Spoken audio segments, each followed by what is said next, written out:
Você já teve medo de descobrirem que o que você faz é tudo de mentira? Que você finge seus resultados e que a qualquer momento vão te desmascarar por isso? Eu te entendo e eu vou te dizer que é muito provável que o seu problema não está fundamentado na realidade. Como consequência, vai te gerar uma ansiedade muito grande frente a uma ameaça, que é descobrir que você é uma farsa. Só que essa ameaça ela não existe de verdade. O nome disso é Síndrome do Impostor. E nesse vídeo eu vou te mostrar como que ela costuma aparecer na sua vida e como que ela te arrasta para o fundo do poço. Quando você não consegue mais sair de casa, você pode até ser afastado do trabalho, ou você pode levar sua empresa para o buraco. Posso te dizer que se você não tomar uma atitude agora, as coisas podem piorar bastante. Então, por isso, fica comigo aqui até o final desse vídeo para você descobrir como lidar e para que você não tenha seus resultados destruídos. Bom, o mais triste dessa história é que ela acomete pessoas muito produtivas. A síndrome do impostor, normalmente, ela acomete as pessoas mais produtivas, que são excelentes profissionais. São pessoas que são dedicadas, que elas entregam muito resultado e elas têm uma ótima performance no geral, tanto na vida profissional quanto na vida pessoal. E essa mesma pessoa, ela começa a ter dúvidas se ela realmente tem aqueles talentos necessários ali para ela ter bons resultados. Então, elas passam a pensar que elas não são mais merecedoras daqueles resultados, daquele sucesso que ela teve. Ou ainda que o sucesso que ela teve foi por causa de sorte, foi por causa de uma contribuição, às vezes, irrelevante para os resultados positivos de um projeto que ela participou, ou de um resultado de uma atividade que ela faz, atendimento, qualquer que seja a atividade aqui. Então, a partir desse momento, começam a surgir os sintomas. A pessoa começa a se comparar com o resultado de outras pessoas. Elas pensam que os seus resultados em si não são bons demais, não são bons o suficiente. E aí ela já começa a perceber o desenvolvimento de uma ansiedade mais aparente, mais forte, já que ela já está projetando os resultados com uma realidade completamente diferente da dela. Uma realidade completamente diferente da sua. Talvez você que está assistindo aqui, você está com esse problema. Então, você se comparar com o resultado de uma outra pessoa já não é algo que condiz muito com a realidade sua, de fato. Então, você começa, a partir desse momento também ali, quando você começa a se comparar, a ficar inseguro. Vão surgir essas dúvidas. Porque você começa a falar, mas será se eu mesmo fui capaz de fazer isso tudo? E de fato você tem uma entrega boa? Então você começa a duvidar de si. E aí você entra num ciclo que essa ansiedade ela vai crescendo, a insegurança vai crescendo. Porque você não consegue controlar isso. Até que chega no pico que atinge, que é então a conclusão final, né? Ou então eu sou uma fraude. É isso que a pessoa que está sofrendo com a síndrome do impostor ela sente. Para você conseguir diferenciar, existem duas maneiras que você consegue perceber que algo está fora do lugar ali na realidade. Então, você vai olhar para a sua situação e eu vou te falar aqui agora duas maneiras de como você percebe que alguma coisa está fora do lugar. Então, eu vou começar com a pessoa hiperprodutiva, que é aquela pessoa que são todos melhores do que ela. É a pessoa que pensa que todo mundo é melhor do que ela. Que ela precisa trabalhar muito mais para chegar nos resultados ou até superar aquelas pessoas que trabalham com ela ali. Ou que convivem com ela. Então, chega num ponto que isso não é saudável. E aí a pessoa ela começa a ter problema. Porque até um certo limite, você querer ser melhor do que outras pessoas é o natural. O problema é que isso não pode ser algo que vá te incomodar ao ponto de que você fique ansioso porque você não é melhor do que alguém ainda. Na realidade, o ideal é você sempre ter uma pessoa que seja melhor do que você. Ou seja, é sempre bom isso acontecer. Só que para a pessoa que ela é hiperprodutiva e ela começa a ver problema nisso, do tipo, eu não sou tão bom o suficiente igual a essa pessoa, eu preciso trabalhar mais e mais e mais e mais para superá-la, isso começa a virar uma coisa já patológica, começa a virar uma doença. Então, você olha, por exemplo, as pessoas que trabalham no escritório, elas chegam mais cedo e vão embora mais tarde, o tempo todo. Tem, tem o caso, por exemplo, a pessoa que trabalha até tarde das horas hoje no home office, fica muito tempo trabalhando, está ali até 3 horas da manhã trabalhando. Mas será que está sendo realmente produtivo trabalhando até 3 horas da manhã? Né? Então, é, aquelas pessoas que estão ali sempre buscando um certificado novo, buscando um curso novo, um- sempre se profissionalizando. Não que isso seja ruim, o problema é que essa pessoa ela virou uma obsessão, entende? Então é nesse momento que o negócio começa a ficar um problema, a virar um problema para ela. Então, assim, você que, enfim, trabalha ali no home office, você tá ali sempre buscando alguma coisa para fazer nas reuniões que você participa. Sempre já terminou e já está buscando mais, né? Então, assim, é muito importante você olhar para isso, porque às vezes você está se colocando uma carga emocional muito grande, sendo que na realidade você já é um profissional bom. Então, é importante falar isso aqui, repetir, eu vou repetir várias vezes, mas uma pessoa hiperprodutiva, ela não é ruim, desde que não seja um peso. E é esse o problema. Então, os comportamentos mais comuns dessa pessoa é o quê? É trabalhar longas horas sem pausa para descansar, é ter dificuldade para delegar as tarefas, ela quer sempre ser centralizadora. Né? Então, ela vai focar muito nos mínimos detalhes, chegando até o perfeccionismo. Isso é um negócio que atrapalha a pessoa nesse momento. E isso vai desenvolvendo ali cada vez mais ansiedade.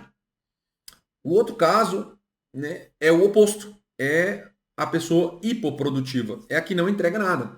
Não entrega nem os resultados que são esperados por ela. Né? São esperados dela, na realidade. Então, é uma pessoa que, sei lá, participa nas reuniões, mas não contribui com nada. Sempre não fala nada.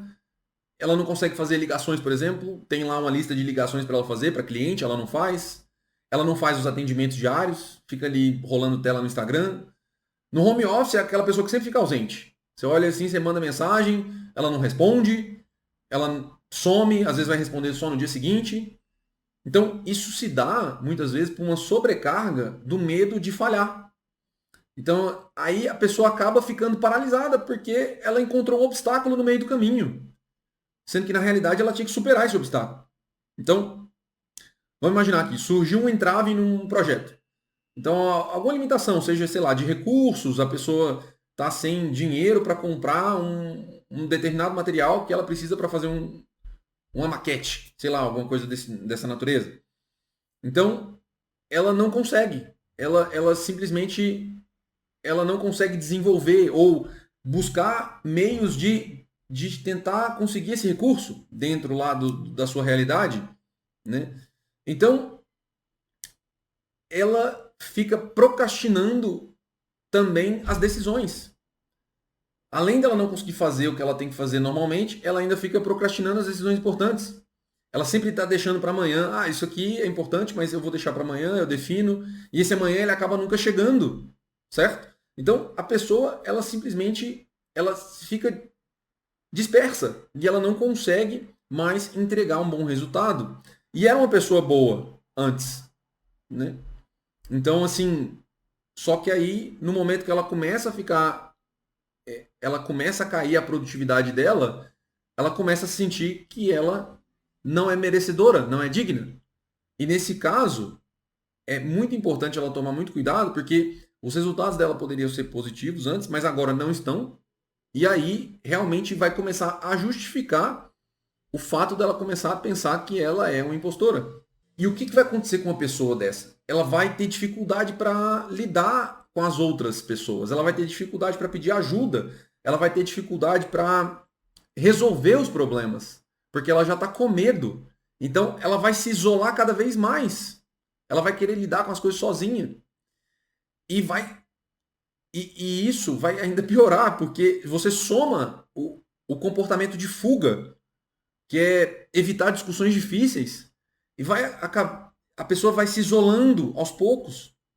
E esse isolamento vai alimentando a ansiedade de que ela é realmente uma fraude. Então, ela realmente ali no na hora de construir o resultado, ela não conseguiu entregar. E aí isso vai confirmando e vai reafirmando para ela que ela é uma fraude. Então, assim, o ideal aqui seria a pessoa realmente entender e buscar ajuda, mas não é o que normalmente ela faz. E aí é importante, pessoal, as causas que são as causas envolvidas nesse transtorno, nos transtornos normalmente que são conectados com a ansiedade, elas não são isoladas. Elas vão variar de pessoas para pessoas. Em geral, as origens elas são apontadas ali quando a gente é ainda criança ou adolescente. É o que vai muito do ambiente onde a pessoa foi criada, né? Então, o tratamento que seus pais te deram ali foi interessante? Como é que foi? Como foi o relacionamento com seus colegas ali de sala, de escola? Eles costumavam ali rotular ali as pessoas com apelidos? Isso é uma coisa que pode impactar também. Então, se houve algum problema durante esse período ali, é provável que essa pessoa carregue um trauma para a vida adulta, né? Então, é interessante analisar esse tipo de causa, porque é uma coisa que não é aparente. A pessoa já é mais velha ali, então, assim, ela não imagina que a origem desse problema pode ter sido quando ela ainda era uma criança ou um adolescente. Uma das outras coisas que acontece ali, né, quando a pessoa ainda é um adolescente na escola, por exemplo, são os estereótipos, né, como eu comentei ali, os rótulos. Eles são dados ali em uma certa idade, né? E sempre tem aquela turminha lá que é o espertinho, que é o que tira vantagem, que é o engraçadinho, que está sempre fazendo piadinhas, o estranho, que não conversa com ninguém. Né? As crianças elas acabam rotulando ali sem realmente entender ou discernir, né? O que significa isso. E às vezes esse rótulo, esse estereótipo, ele vem dos próprios pais ou de professores, né? Pessoas que deveriam instruir acabam sendo mal instruídas, né? E uma outra coisa que acontece também é a falta de validação, onde o que a criança faz não é suficiente ou não está bom, não fez o dever de casa direito, não está se comportando bem. Então isso tudo influencia para as causas, para as origens, né, digamos assim, da síndrome do impostor. E é importante dizer também que a síndrome do impostor, ela não possui uma classificação no Manual de Transtorno Mental, que é o DSM-5.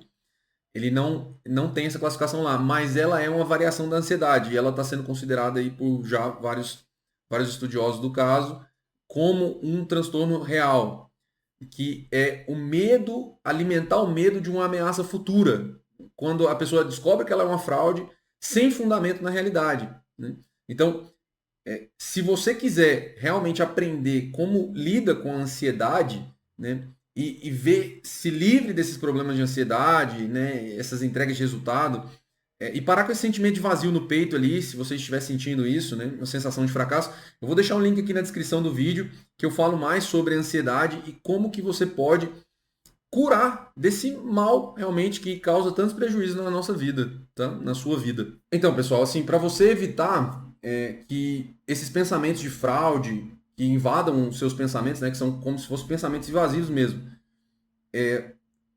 você precisa ali, né, ter uma atenção com você. Então, por exemplo, noites mal dormidas, né, e essa típica irritação de quem sofre com essa síndrome, né, de quem está com esse problema, você precisa realmente ter uma saúde mental equilibrada, né? E para isso você vai precisar colocar ali na sua rotina algumas atividades. E eu sei que, principalmente eu sei que para quem está com esse problema, deve ser muito desafiador você já adicionar mais coisas que você precisa fazer. Mas os benefícios que estão envolvidos nisso, eles são muito maiores do que a própria ansiedade mesmo, mas eles são muito maiores do que as dificuldades que você vai encontrar.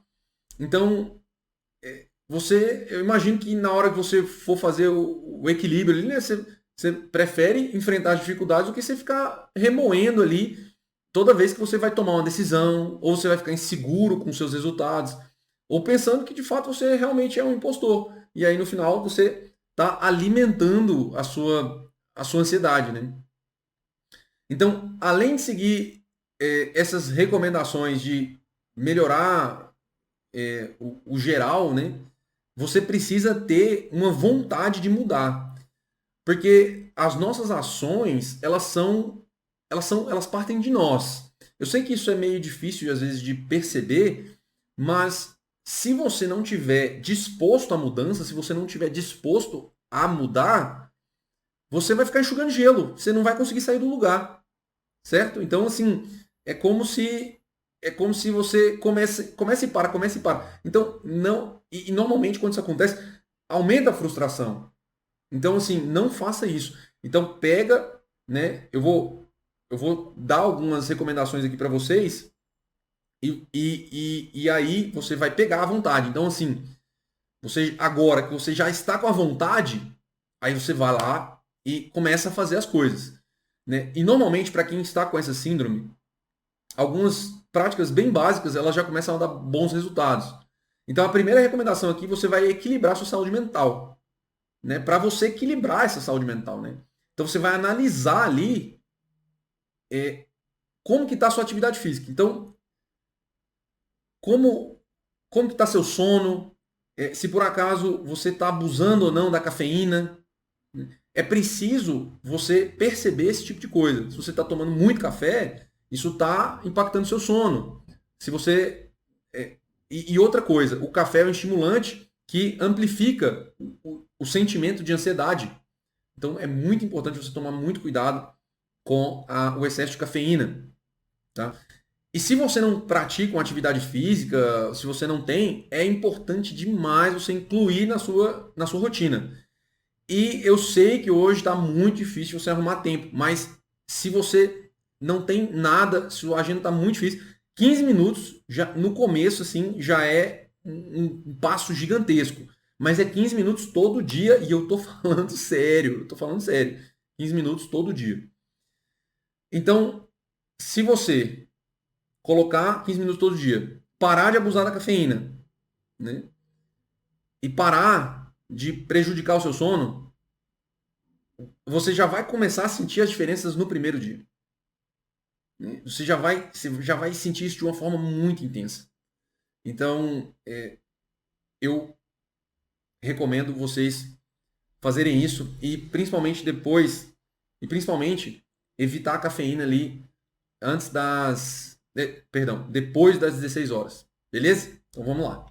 A segunda coisa que é importante de ser feita e que é preciso você prestar atenção é controlar seus pensamentos. E por que a gente fala do pensamento em si? Você já parou para pensar e analisar ali o tanto que é difícil você controlar seus pensamentos? Até mesmo para pessoas saudáveis e que não tem nenhum histórico de transtorno mental. Eu quero que você faça um exercício, não precisa ser agora, pode ser depois, mas você vai experimentar ficar 10 minutos em silêncio. Muita gente aí provavelmente já pensou, não, é impossível. Eu tenho certeza disso. Mas por que isso é importante? Reprogramar os seus pensamentos para evitar que os seus pensamentos negativos tomem controle da sua mente. Então, ao invés de você pensar nesse exercício que eu acabei de propor, que é impossível, você pensar, pô, eu vou tentar. E eu vou te adiantar aqui que provavelmente, se for a primeira vez que você vai tentar, você vai falhar miseravelmente. Essa é uma prática que você vai precisar de treino. Essa é a verdade. Então, você vai precisar realmente, toda vez que um pensamento negativo ele te invadir, do tipo, não vai dar certo, né? Não, isso vai dar errado, de alguma maneira, isso é muito difícil. Ao invés disso, você vai perguntar para você o que fundamenta isso na realidade. Porque é possível que dê certo também, certo? É possível. O universo de possibilidade permite que o que você pensou vai dar certo. Então você começou aí uma nova empreitada. Você tá, sei lá, você vai transicionar de carreira. Ah, não vai dar certo. Quem disse que não vai dar certo? Por que eu não posso fazer dar certo? Então, esse tipo de treino é preciso ser feito para que você condicione seu pensamento a não só pensar em cenários negativos, vai pensar em cenários positivos também. Tá bom? E por fim, eu vou recomendar aqui para vocês fazerem terapia. Exatamente. Durante uma sessão de terapia, você vai conseguir exercer um descanso emocional. Então você vai conseguir falar sobre a sua história, você vai conseguir entender as suas emoções.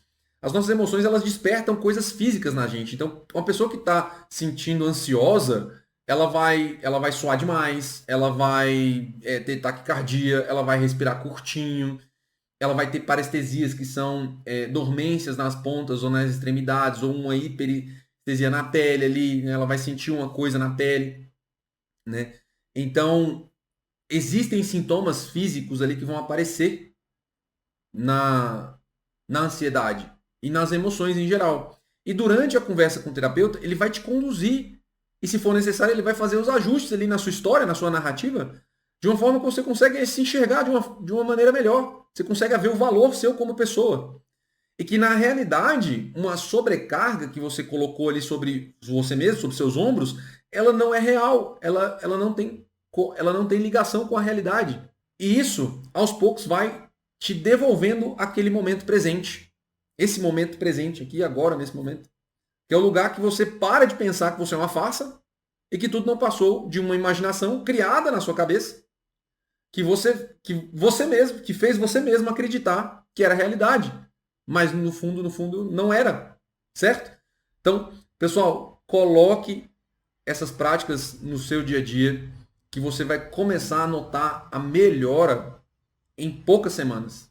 Se não, nos primeiros dias você já começa a se sentir melhor de fato, porque esses comportamentos que a gente tem, eles são viciosos e quando você começa a confrontá-los, você começa a perceber a melhoria já acontecendo nas primeiras vezes. E eu já te adianto, não vai ser fácil, mas também não é impossível.